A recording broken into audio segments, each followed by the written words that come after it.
एकूण महाराष्ट्रामध्ये सुसंस्कृत राजकारणाची अपेक्षा आहे। ठीक आहे, आम्ही निवडणूक जिंकू शकलो नाही, निवडणूक जिंकले, त्यांचं सरकार स्थापन झाले।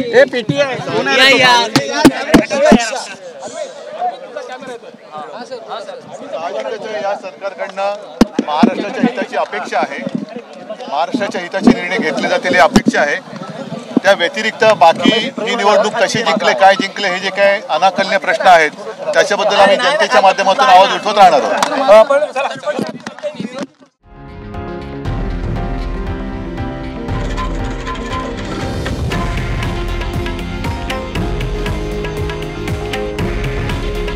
हे आहे देशातील नंबर 1 न्यूज नेटवर्क आणि आपण पाहत आहात TV9 मराठी। काळजी तुमची, हित महाराष्ट्राचं।